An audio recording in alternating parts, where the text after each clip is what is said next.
Mbote na biso bandeko batali ya émission na biso na kati ya chaîne na biso ya Siko Zali Christ Emmanuel.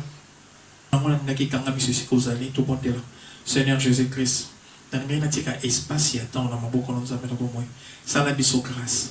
Grâce na yo ekwa kusonga biso fonga biso mayele. Grâce na yo songa biso fonga biso mémoire de sorte que nini auto koyoka lelo kolos masia tozaba auto wa koyamba message ko tepana bwekolo tango yolobaka lolenge oyo kibomoto koyoka te kasi monanzela molimo no monsanto kolos masia molimo no monsanto amati sabiso pona tukwa ko sosola nini o bombel biso na journal lelo kolos masia na kombo so Kristo. Amen. Oui, lelo na linga kitolobela li solo moko ya kito nalingi to betali solo ya femme samaritaine na ebiki na kwa kosisa ngote mais na kozwaka moi eteni moke oyo kusunganga na yo pona ekoka kokolisa ngana yo kondima to mona mabomba minini oyo nzambe abombi na kati ya lisolo oyo pe esunga ngai esunga pe yo na niveau ya révélation. Oui, to fongo la Bible na biso na mokanda ya Jean 4 lisolo to bien malam mais to kotanga na kaka verset nango 6 7 à 8. Là s'est trouvé l'époux de Jacob, Jésus fatigué du voyage. Jésus fatigué du voyage, s'assit au bord du puits. Il était environ midi. Une femme de Samarie vint pour puiser de l'eau et Jésus lui dit, donne-moi de l'eau à boire. Ses disciples étaient allés à la ville acheter de la nourriture. Seigneur Jésus, n'attendez pas pour nous. Sarangolo kuluzumasiya nini oyo bombi na kati ya lobana yo ngai na ndeko na ngatoka koyamba yango pito zo bomoy oyo bombi na kati ya lobana na komona so Kristo. Amen. Oui, tozomona lisolo ya femme samaritaine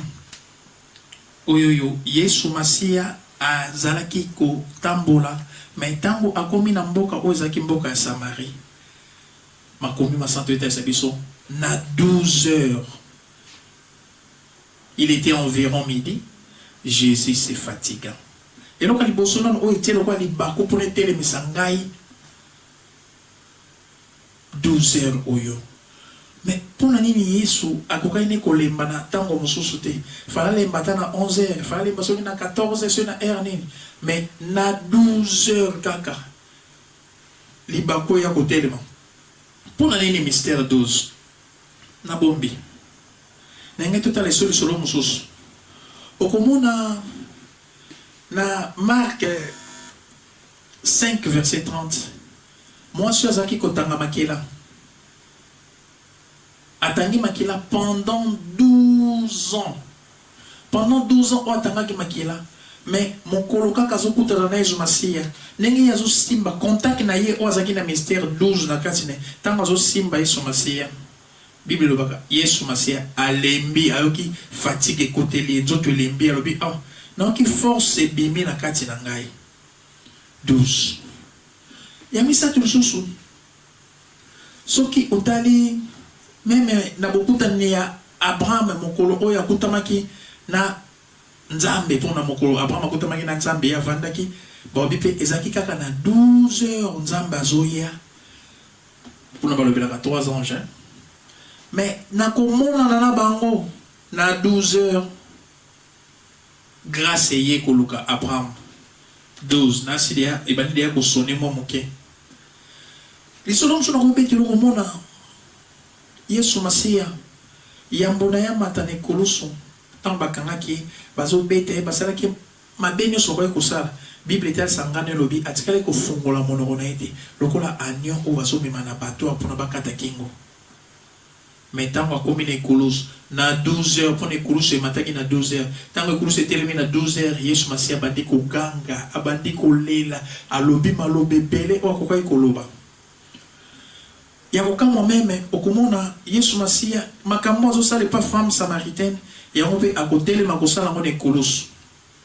Na 12 heures wana, Yesu Masiya awufunga mono pona asenga mai. Mai azo senga. Oliva pesa e mai me bazo pesa e vinaigre to mai nangai. Mais pona nini nangonga la kaba ko pesa mai te yango motama wa moko zala kite aluka mai pona pesa Yesu. Non ezate ke pona motama wa zala kite. Mais ça plutôt pona mai ezala kite. Mai ya malamu ezate. Mai ezani mai eza bomoi. bomoi na mokili ezate bomoi ezaka ndepa na ye Yesu Yesu mutu azali koyebisa femme samaritaine bi mayo nga naza nango yo soko meli okoyoka suposa maite Bible etalisa biso na mokanda na Jean 7 plutôt ebisa biso bi mayo yo azali kolobela molimo mosantu mayo yo azali kolobela yango bomoyo ebombami na kati na ye oui siko imagine mokili ezaki na mai nini okoki kopesa Nzambe mai mpe soki ezalaki vi na biso bato mokili tuna bato mokili vi nini ya malamu bazalaki nango omona mokili ezalaki kaka na mai oyo ya bololo mai ya ngai mpona vi na biso eza masumu vi na biso eza ya malamu te vi wana malamu te yango wana ezalaki symbolize na vinaigre oyo esalaki mokolo wana Nzambe asala échange na moto Nzambe akamata oyo ezalaki eau vive ezalaki na kati na ye atransmettre yango na mokili pe yakamata oyo ezalaki mai ya ngai ya mokili yamela yango amen tala makambo kitoko Nzambe aza kobombisa aobomba yango na kati ya Jean 4 na ebandeli kaka na mpona monisa échange moko déjà oyo ezalaki déjà préparé yango so otali mokanda Jean 4 plus okiti na se kuna omona esika moko ekomi mwasi wana akomi kosenga Yesu deya mai pesanga mai na yo na mela kipe totali lisusu na mokanda ya Genèse 27 na verset na mwa liboso kuna tokomona nini tokomona lisolo moko ezobetama ya papa moko oyo akomaki mobange Isaac akomi mobange mazaki na pusa asala échange azwa héritage moko boy oya kotika mais akotika mona condition échange moko ezala pona pe tozomona Yesu Masia azosala échange mobimba pona azokamata mystère bomba maki na kati na ye il fallait apesa mona héritage epa ya mwasi mais mwasi wana il fallait en échange pe mwasi ye pa pesa ye mai pona Yesu akoki kopesa okate soki yo popesi ete Yesu à travers la télé non ba yo pesi bomoi ne pas Yesu te yo zozela Yesu apesa yo lobiko te kozela ngote oui mais à part ça nangena lobaka moke par rapport à mystère aux hôtels mikolo yo et comment moto abongoli motema te mais bazo benga babiyaka kozwa yo kozwa eloko yo te pa Nzambe neni soki yo koki kopesa oya yo eza na kati na yo te oya yo moto ya pe pa Nzambe tozongela na biso okomona kuna nini Isaac na kimobange na ye azaki na posa azwa pe quelque chose to eloko moko o mwana alambela ye pona ya kopesa ye pona ya kokamata pe ozaki motuya héritage spirituel atiki pa ya mwana mais mwana o azaki favori mwana ana akozanga privilège pona nini akokai kososola makambo te to noba akokai kososola nzala ya papa na ete nzala ya papa ezaki nzala bilei te so ipo tali na Jean 4 na verset 34 Yesu barabi nourriture na ngai ezali na sala volonté ya papa imaginez bayekolo bazalaki na Yesu Yesu amonisaki azalaki na nzala bango bakanisaki nzala oyo Yesu azali nango esengaki bakende kolukela ye biloko pe na verset 8 baolo barabi bayekoli bakendaki mosika na ville mpona bake kosombela biloko mpona bango bakanisaki eloko oyo kosepelisa Yesu Masia ezali biloko euti na wenze nzoka nde Yesu Masia biloko eza kosepelisa ye azotala motema nini oyoyo eza disposé mpona esala échange wana nazwa vi na ngai ya kala nazwa vi na ngai ya masumu napesa Yesu Masia nazwa problème oyo ngai namonaka monene napesa ye mpo te mai na ngambo mosusu mpe mai oyo Yesu azopesa biso yango nde ozoza mpe kondima oui soko zangi kondima otikala kosepesa Nzambe te yango moni meme mwasi oyoyo na ebandeli ya vi na ye to ndenga atamusaki vi na ye atamusaki vi na ye lolenge ya kosepelisa Nzambe te mais Yesu Masia akoma yaki mpona pese kondima mpona yaki apese bomoi oyo bomama na kati ya bonzambe ezalaki na lisolo mobimba oyoyo esengaki Yesu abanda kobetela ye mystère oyo bombami na il fallait Yesu Masia abanda kobetela mystère oyo bombami na kati ya bonzambe yango mona femme samaritaine bandi te biso bakoko na biso badoraki boy biso ezalaka boy mais moke Yesu azomema kino akokomisa na point oyoyo afungolela ye oyo ezali centre na bonzambe eza nini eza moto akosepelisa Nzambe okosepelisa Nzambe na nini Nzambe asepelaka na mbongo na yo te yebaki na likolo Nzambe aliaka na mbongo te Nzamba sepelate pona olata kitoko soko te ba veste okene église Nzamba obia tuka oyo na longolaki elamba na yango te Nzamba mona elamba on Nzamba mona kitoko eko za bomoi na eza robe blanche robe ya bosanto elamba ya bosanto ya on nzambe azana ngoposa or pona yo yeba bosanto esenga oyeba liloba na nzambe yango komona Yesu Masiya tanga solo na femme samaritaine ezwaki temps tezomaki molepwani pona Yesu Masiya fallait alakisa ye liloba na nzambe amema ye moke pona asosola liloba na nzambe ezalaki nini liloba na nzambe ezalaki histoire oyo bazali kobetele te mais liloba na nzambe ezalaki moto oyo aza liboso na ye la parole faite chair yango ntango mwasi azalaki kososola mwasi anayebisa yobi te biso tozelaka Messi Yesu ayebisa yobi te Messi to parole faite chair oza nango mposa yango oyo yo mpe na bomoi na yo ezosenga liloba elata nzoto liloba elongwa na écriture otanga aka Bible te mais Bible elata nzoto c'est-à-dire soki otangi bolingo esuka na Bible bonote bolingo mais bolingo wana elata nzoto or soki bolingo elati nzoto emonisa nini oyo ezalaki na kati na yo soki ozalaki kokaba te ozwi kokaba te ana okabelango Yesu Masiya apesi yo mai na ye apesi yo bolingo soki ozalaki na kindumba mpe eza une vie oyo eza ya ngai mais kindumba na otango koyepa Yesu Masiya yo opesi ye kindumba Yesu Masiya akamati bonne vie oza mai na ye ya eau vive apesi yo yango tango yo changer nature okomi une nouvelle créature ozotambola lolenge oliloba na nzambe elingi donc okomi na parole faite chair na kati no nzoka mwasi oyo mpe na nsima na ye ya koyamba liloba na nzambe na nsima na ye koyoka Yesu Masiya vie ezalaki transformé mpona Yesu Masiya asalaki source mpona nini liloba etondisamaki na kati ne molimo mosantu etondisamaki na kati ne foi etondisamaki na kati ne imaginez ntango makambo etonda na kati ya moto ememaka une nouvelle vie bato bakokaki kokondane imaginez na quartier na yo soko oyebaki mwasi moko ya ndumba toyebaki motu moko ma ya vie ya bien te nazwaka ma mwasi ya ndumba est-ce que akoki kozala na courage aya liboso na yo ateya yo akokoka te mais imagine mokolo wana mwasi azalaki mwasi ya ndumba ntango aye liboso ya Yesu Masiya naolobi la femme samaritaine mais comprendre mpona elle moko fona betango lokola mystère aye liboso ya Yesu Masiya akamati mosapi akomi na mabele akomeli une nouvelle vie ntango asali une nouvelle créature même oyo bayaki mpona bakondane bakokaki kokondane te te nayi nalobela mwasi wana mpe oyo femme samaritaine ntango azongaki na mboka na ye mpona kende koteya sango malamu yaki na motu moko akoki kokondane te mpona soki moto nyonso atali ye olia amona ye mwasi wana oyo ya kala amona ye mwasi wana ya masumu amona ye mwasi oyo azalaki koki koteka nzoto na ye te amonaki esusu bongo te kasi amonaki mwasi na sika amonaki mwasi oyo aza na erreur te mwasi oyo aza na likambo mabe na kati na ye te yango mboka mobimba bayokaki sango malamu mpe bayaki epai Yesu Masiya te nayi nalobi mpe ya moto moko oyo akanisaka ke mwasi mpe aza na droit ya koteya mibali to Bible elobi makambo ya koteya mibali elobi na ensemble na pekisi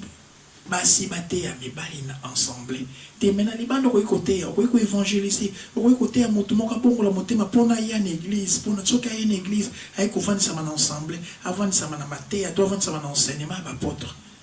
oui kola kosunga biso lelo oyo tolingai tolobela motuya ezalaki kaka nini oyo tolingai tolobela motuya échange moko ezosalema mpe apart échange wana fatigue oyo Yesu azomonisa tonabenga bolembo ya nzambe bolembo ya nzambe mpona bomoi na ngai na yo nzambe amelembisa mpona nini amelembisaki mpona afongola oyo ezalaki kati na ye tene nabetele solo ya lion esengaki mokolo wana amitika mpona bato mosusu bakanisa babi Samson azalaki makasi oui nga mpe na koboya te na ba Samson azalaki makasi mais mokolo oyo Samson aki mpona akamata lion aboma ye liona amitikaki na ye liona asalaki makasi na ye te mpona Samson aza juge mpona omona mpe juge c'est la loi mokolo mpe la loi etelemaki mpona esambisa Yesu Masiya oyo azalaki le véritable lion amitikaki asalaki effort moko te yoka baocompare na Esaïe 53 bazoloba amitikaki lokola agneau oyo baza komema na bato mpona bakata kingo c'est-à-dire Samson ntango akutanaki na lion oyo ye moko akamoki asimbi lion asali loko te ameki kobeta lion asali loko te akamati meme mbeli apasoli lion asali loko te nga mpe na biso nabi mokolo Samson akutanaki na lion ezali mpe kaka na 12 heures mpona mokolo wana esengaki na 12 heures nde esika oyo bayaki kofungola lion mpona lion abimisa oyo ezalaki mai na kati na ye mai wana nzambe abenga yango kuna miel mais mpa na biso abenga yango eau vive eza mpona yo la grâce eza mpona yo grâce nzambe apesi yo oyebi grâce eza nini grâce à sa faveur, on a oyo mérité. Oui, on bien sûr comment on a ka oyo ça dans mon apeke. Des Jésus ba condamnation. Il y en a pas trop condamné. Vous savez la loi Moïse, et ça même la minganga fait pas condamné au lelo. Minganga ko lobano atali ka oyo za la ngobi, ka o lobi ko ezate, ka o il faut que ne chienne, ka il faut lo kambongo ebele pono bika. Ngai na bisa o ka oyo za nango. Ya na ona posa mbongo te. Ka oyo za nango, ya na poso ke ndeko sala échange na Yesu Masia. Yo kamate eloko ekoma bololo na vie na nini ekoma bololo maladie. Maladie pe ko koma bololo na vie na ozomona maki vie zo koma mabe. Mais kamata bololo wana memelango Yesu Masia kamata mayo eza ya vinaigre na kati na yo memela Yesu Masia. Imaginez même moi si on avait va se rapta azaki na lipa mais lipa o ya zolo babi mapo etikaninga osoki na liango na kufi lipa oso mutali ya kufi to eza na poison to nini mais tant abutani na prophète azaki image de Jésus Christ ebisi habité pesanga ngana lia oyoyo pona ngana pesa yo ya sika to na pesa yo na pesa no benga ngo pain vive lipa bon moyen lipa o eza bon moyen na pesa yo yango de mo échange Yesu Masia zo ko ça Yesu Masia lingi yo za neta yo za na ngote Yesu Masia sepela na passe na yote des fois yo ndi mo yo moko muto komi komi mesa na passe oui bilo ko mseza ka bilo ko telemela oui bon moi no ko kutana na femme samaritaine même na santé na yo même na mosala na yo to na likambusongo le ko déranger fi na yo mais na so Yesu Masia sepela na passe na yote imaginez azondi manaye ba ko le temps bazoya bota babi mais Yesu ko écouter mana mwasi mabe poende ni tamola ya solo la bakanti na kipeso mabe oui le pe bakanti la Yesu mabe pona Yesu Masia aozo temps ya ko yali poso na yo yo poza moto masumu ana poso zo masumu na yo opesai pona yalo bana yo va et ne pêche plus yango zaki sama biso ya tongo ya lelo et si kozali kanga susumiso ko Yesu Masia nzambe na bomoyo yuri bi bomoyo ndiko na ngozo landa likambo malamu mitungi sinyo seza na vie na ye mitungi sinyo so oesimbi corps na ye